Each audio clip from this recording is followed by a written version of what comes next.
Qu'est-ce qu'une scénographie qui ne transforme plus seulement le mouvement, mais transforme le regard lui-même? Une question, une réponse par le labo d'art.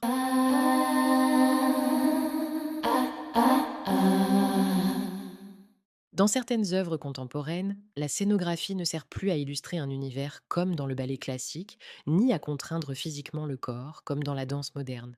Elle devient un dispositif dramaturgique. Elle organise la perception, elle fabrique le regard du spectateur, elle transforme la scène en machine à voir. Dans Umwelt, créé en 2004 par Maggie Marin, la scénographie repose sur un mur percé d'ouvertures rectangulaires. Les interprètes apparaissent, accomplissent une action brève, puis disparaissent. Les gestes sont quotidiens, répétitifs, presque mécaniques. Traverser, porter un objet, s'embrasser, se frapper. Les entrées et sorties se succèdent selon un rythme implacable. Le dispositif est visible. Il ne cherche pas à dissimuler son fonctionnement. Il impose une temporalité fragmentée. L'espace devient une mécanique d'apparition et de disparition. La répétition produit une sensation d'aliénation. Les individus semblent interchangeables. La scénographie ne contraint pas le corps physiquement. Elle contraint la lecture.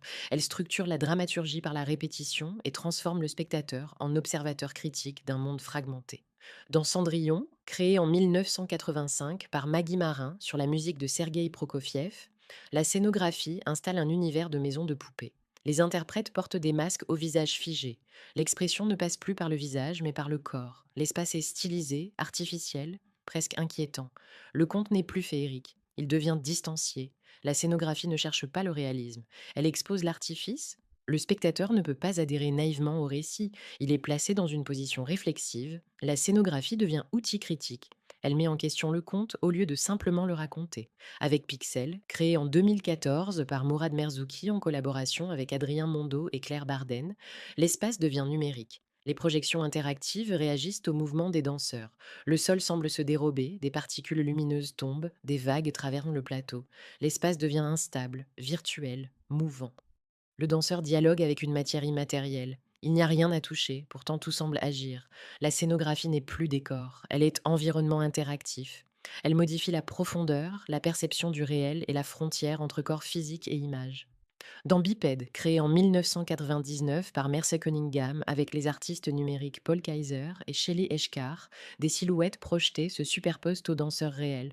Le spectateur voit simultanément les corps en chair et en os et leur double numérique. L'espace devient stratifié. Le mouvement semble survivre à lui-même sous forme d'image. La scénographie ne contraint pas physiquement le geste, elle le dédouble, elle trouble la perception. Le regard hésite entre présence et projection. La scène devient espace hybride. Avec Crucible d'Alwyn Nicolet, créé en 1985, la lumière fragmente l'anatomie. Les membres apparaissent isolés, les silhouettes se dissolvent derrière des projections colorées.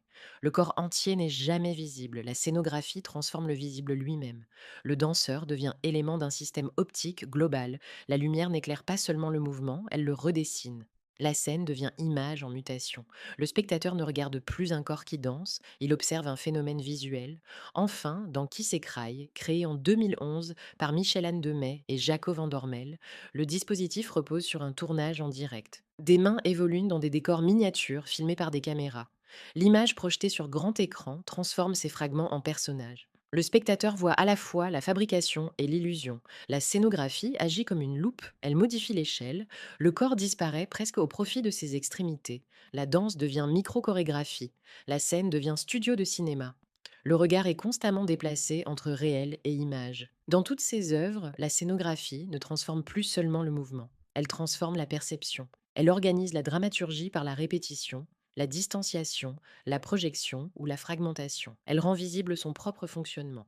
La scène n'est plus un lieu neutre, elle devient dispositif. Elle guide le regard. Elle fabrique la distance. Elle brouille le réel. La scénographie devient ainsi dramaturgique et perceptive. Elle ne raconte plus seulement une histoire, elle interroge la manière dont nous la regardons.